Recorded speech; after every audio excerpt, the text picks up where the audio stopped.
saying? He's playing that Sambo role, and the reason everybody's buying his record is because he's no threat, and everybody want to see Sambo dance.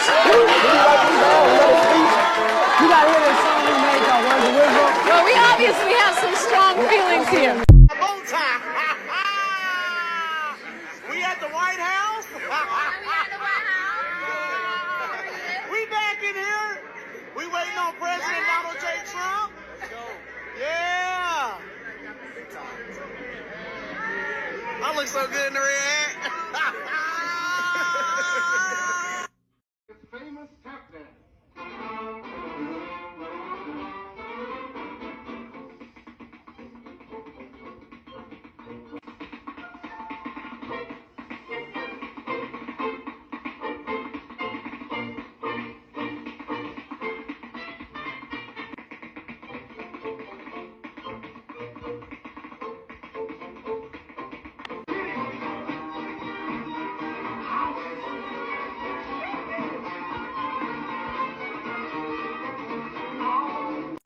The racist chain called Sambos. Imagine sitting down for breakfast with your kids, and the walls around you are covered in cartoons mocking black people. That was real.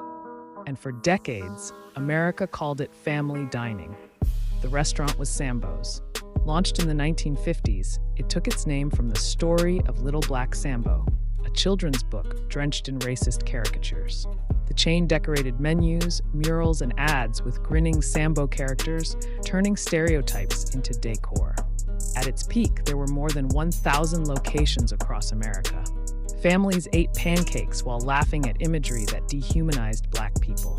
Protests and lawsuits in the 70s and 80s forced most of them to shut down or rebrand. But the fact that a slur could become a national restaurant chain proves just how normal racism once was in everyday America. If you want more buried truths about the places that served hate with your meal, follow Buried Headlines.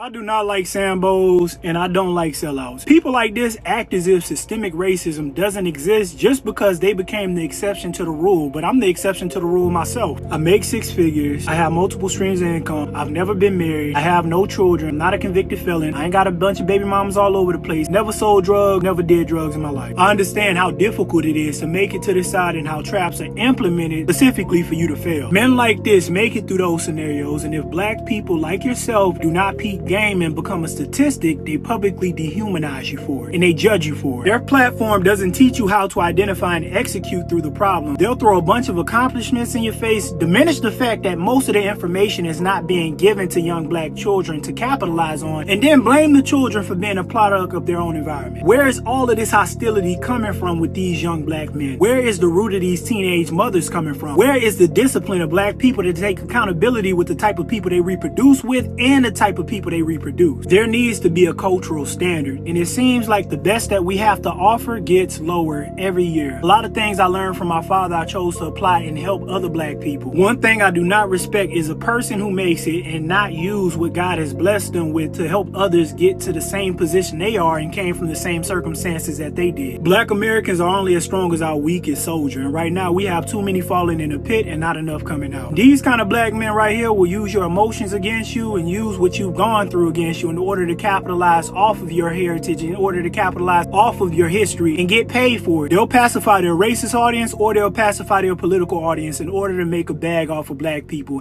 Black men like this, I have no respect for none of them. No other race sells each other out like black people. That's real talk, man. Black people are the quickest to sell each other out. Especially if it's a rich black person. Like, as soon as y'all hear about Tyler Perry having a scandal, all of a sudden, see, I knew Tyler Perry wasn't shit. All this. He be ripping young. Like, damn, man. Like, y'all don't give nobody a chance, huh? Y'all the most morally correct people, huh? Like, nobody can have flaws when it comes to black people, right? Y'all quick to throw each other under the bus. Yo, we were better off segregated, man. Because at least when we were segregated, we had no choice but to stick together. But, yo, after integration, y'all seek that validation from other races. So y'all will sell each other up the friggin' river just to make it seem like, oh, we need to be respected by the other races, so we'll sell each other out just so we can know that, you know, we're the good black people. Like, damn, son, like, It's ridiculous sometimes. Like, yo, we need to know ourselves, man. Black people in general, we need to know ourselves, man. Like, we need to understand that, yo, nobody's perfect, especially us. So it's like let's stop throwing each other to the wolves, man. Like, all you're doing is getting laughed at by the other races. Like, haha, you see? That's exactly why we're never gonna reach nowhere, ever.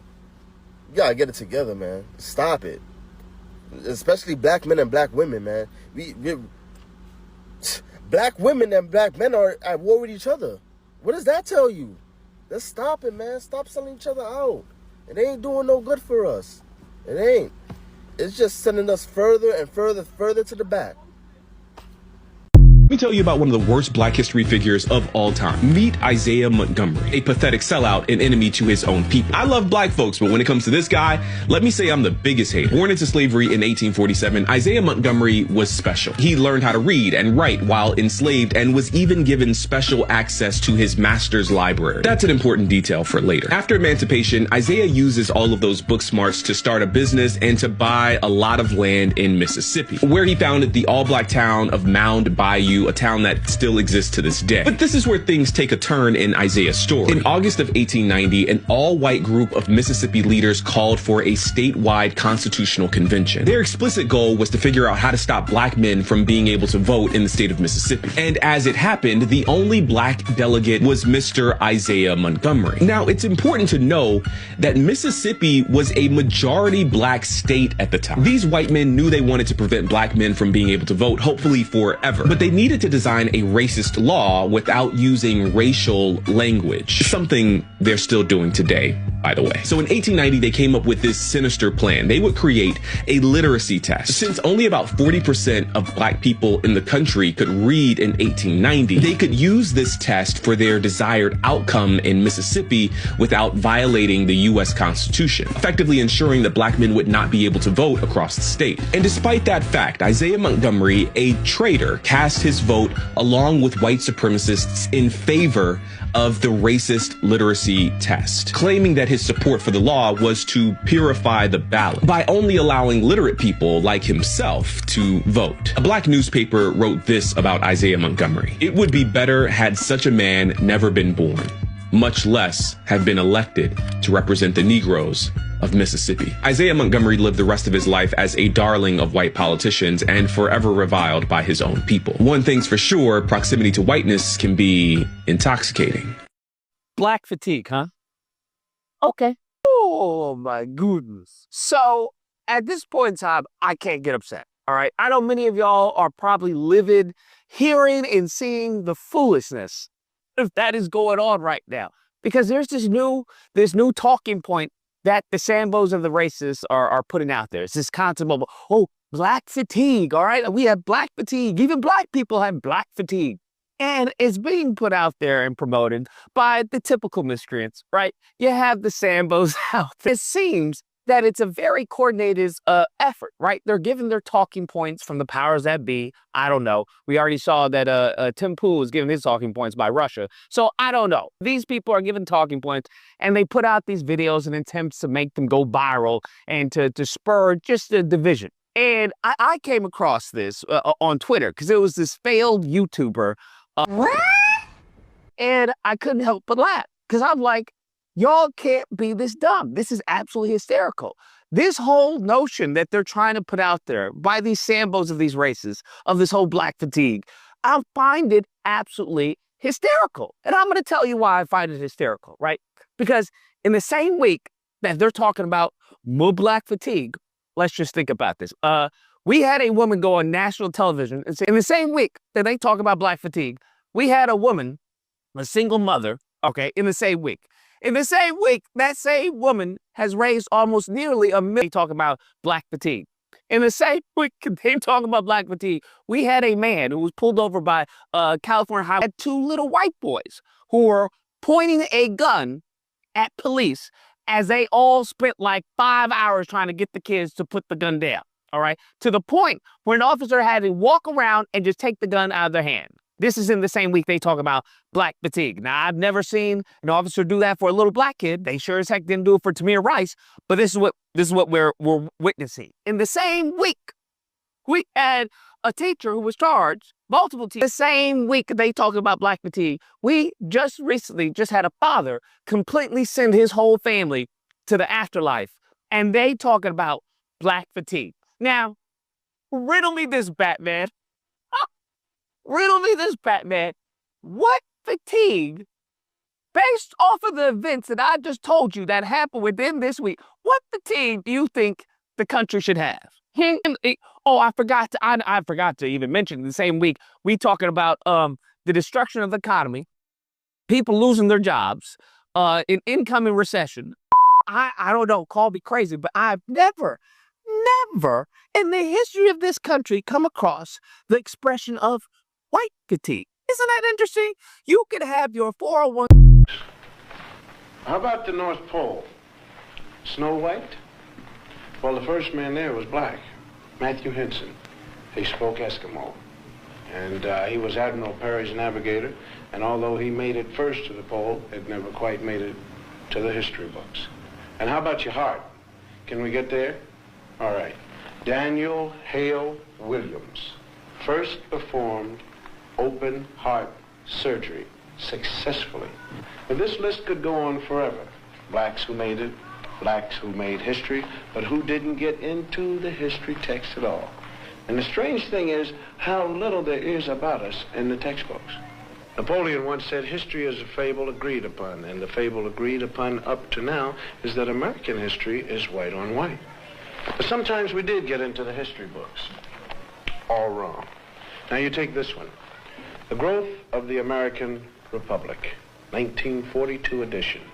Samuel Eliot Morrison, Henry Steele Commager. Quote, as for. This has to do with slavery. As for Sambo, Professor Morrison. Sambo, Professor Commager. As for Sambo, whose wrongs moved the abolitionists to wrath and tears, there is some reason to believe that he suffered less than any other class in the South from its peculiar institution. Peculiar institution means slavery. Although brought to America by force, the incurably optimistic Negro soon became attached to the country and devoted to his white folks. Unquote. Those lines were written by two Pulitzer Prize-winning white Northern professors.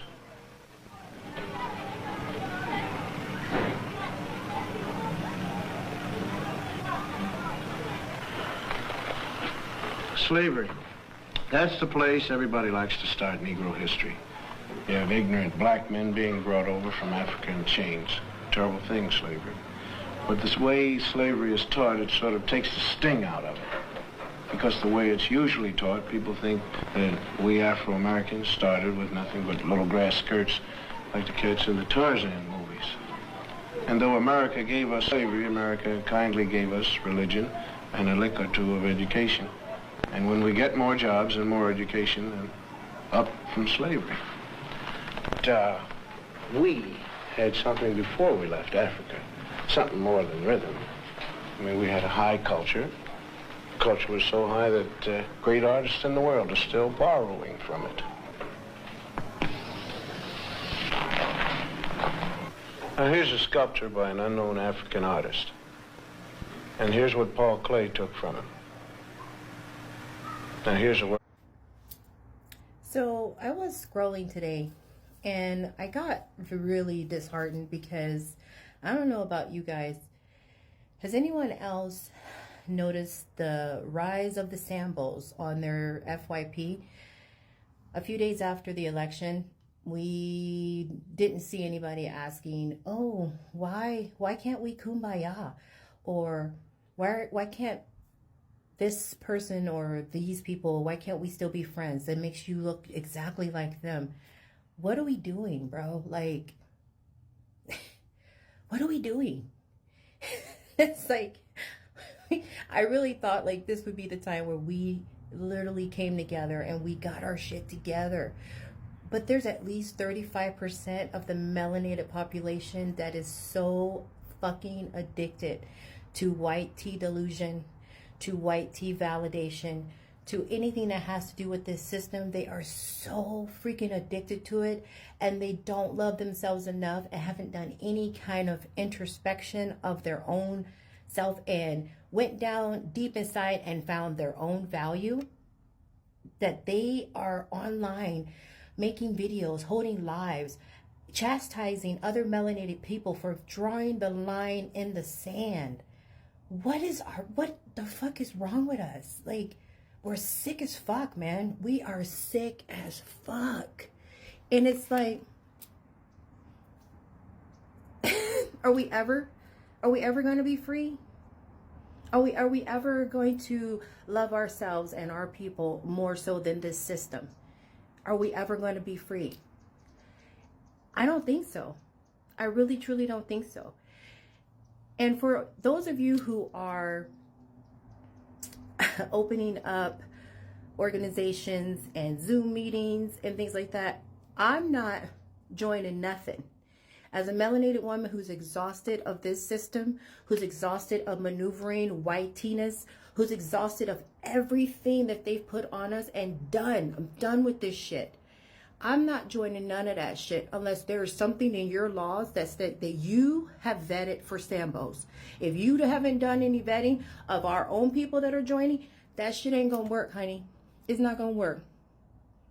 It's not gonna work at all, because Sambos are put into place to go into an organization to not only leak the information that we're trying to do as we move in silence, but they're also going to tear the organization up from the inside out, causing all kind of ruckus because they don't have any love for themselves or their people. So my thing is like, what the hell? What are we doing, melanated people? What are we doing? You guys are not exhausted? I'm fucking exhausted. I'm over this shit. And I really thought that we were going to have a really good handle on it. Now, we really don't.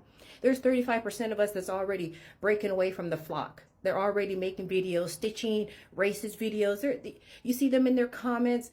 They need the freaking YT validation to freaking know their value.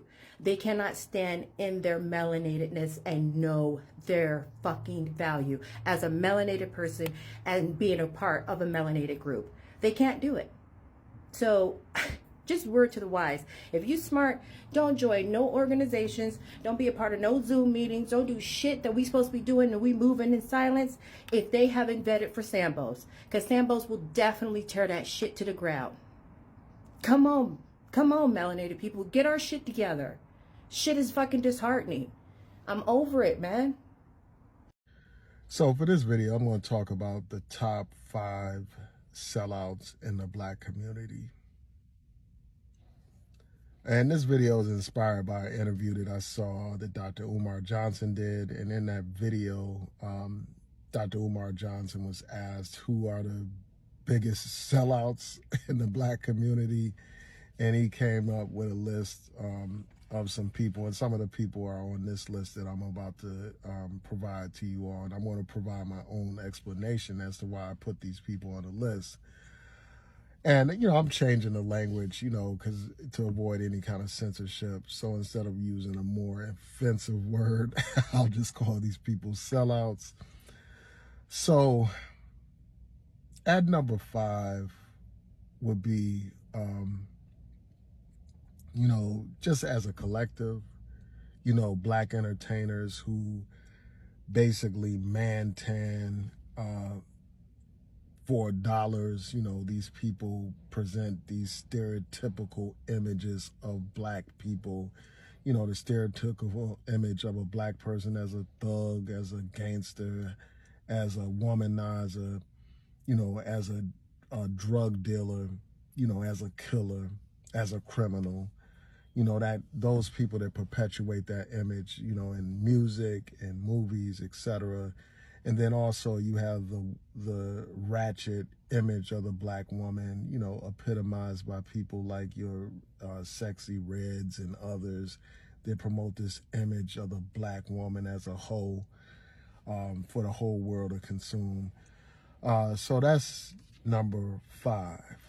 Number 4 would be the people that are literally destroying our communities. You know, the killers in our community, the drug dealers selling poison to our people, the people that are participating in their own self-destruction. You know, the people that are literally destroying the community. You know, and I know that they are not, you know, they are victims of a system, but they are a part of a system that is destroying our community. So they are number 4. Number 3 would have to be Candace Owens. And, you know, the reason why I put Candace Owens in there is because basically this woman is a white supremacist in blackface. This is a woman who basically made pro-Hitler statements. This is a woman who regularly defends the police who unalive our people. You know, she defended the police who unalived George Floyd. You know, she basically tried to tear down George Floyd and blame the victim instead of blaming the people that took that brother's life.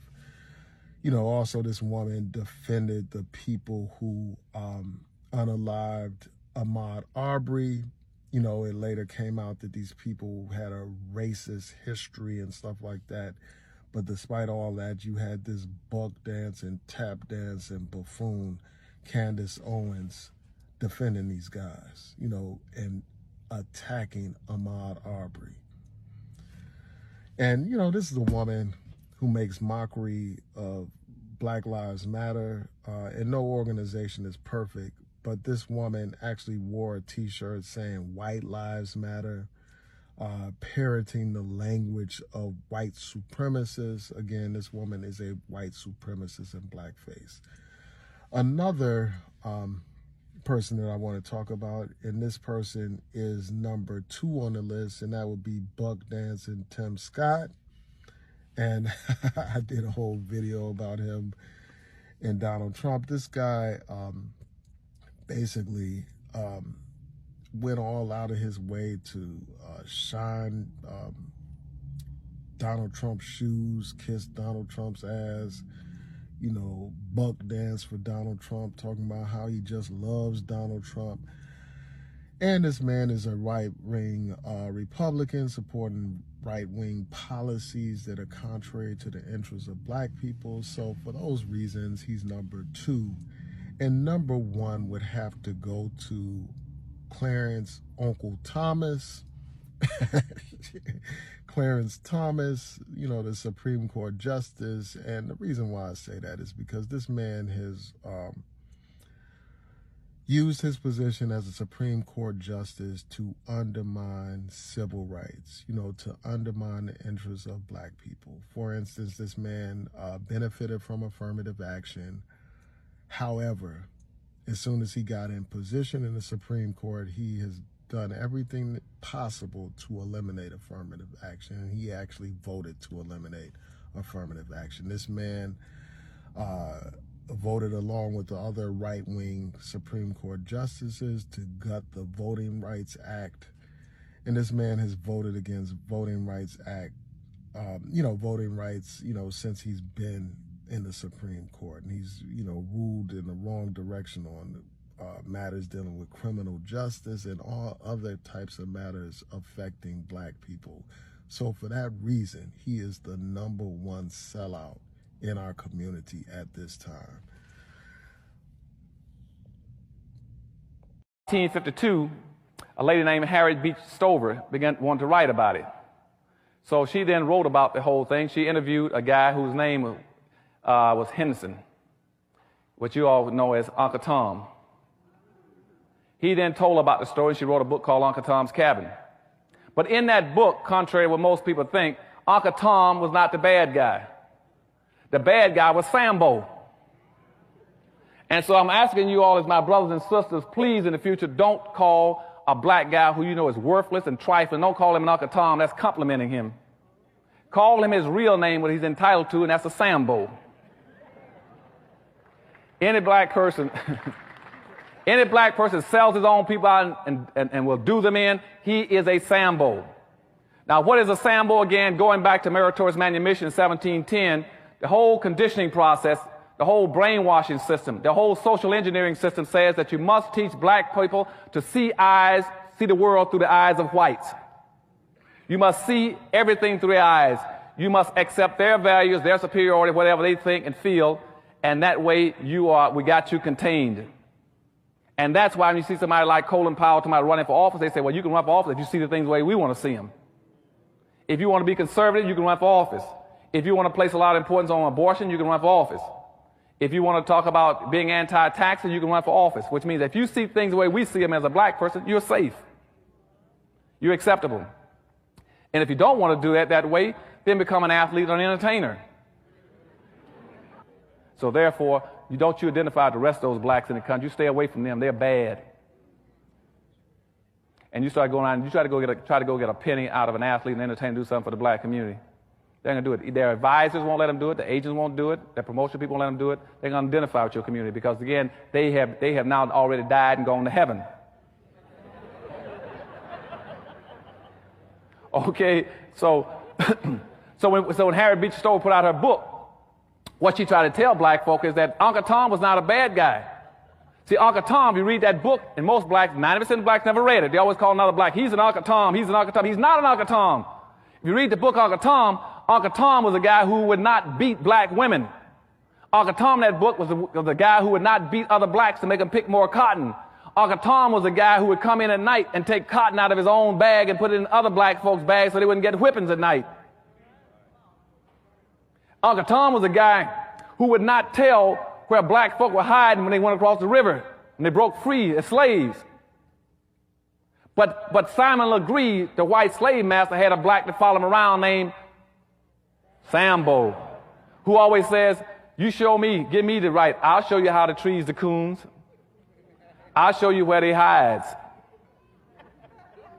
And see, that's the guy. See, his whole responsibility was going back to Meritorious Manumission. I told you about where you got to protect white folks' property and protect their wealth. He says, I will protect it and find it for you. And that's why you read in the movies and books that came out after Uncle Tom, you always had a black guy, a black slave, was running down the road saying, Master, master, here comes the army. Let's hide our silver and gold. And you all say, our? How did it get to be our? He always want to say something that doesn't even belong to him. And that showed up all through history.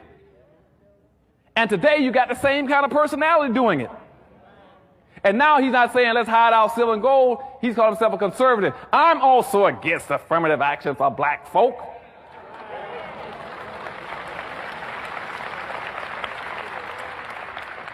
I'm against quotas. I'm against preferential treatment. Even had one running around talking about he wanted to pass a law to stop black folk from discriminating against whites. You still got that kind of personality that always wants to protect something, protect the strong. You always got that kind of Sambo personality. And nowadays, the best way to get rich is to say, I'm going to protect that master's gold and silver, and I'm going to be against them black folk. I guarantee I can get you a radio talk show. I can get you a television show. I can even get you an appointment to the Supreme Court. Okay?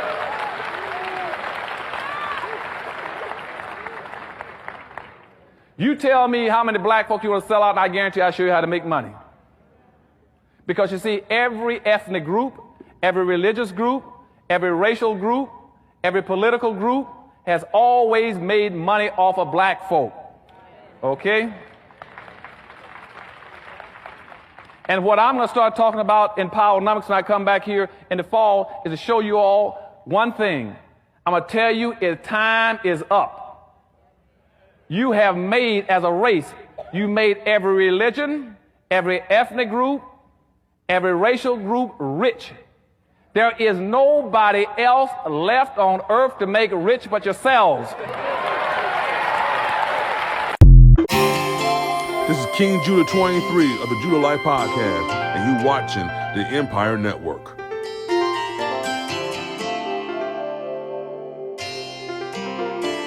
There's a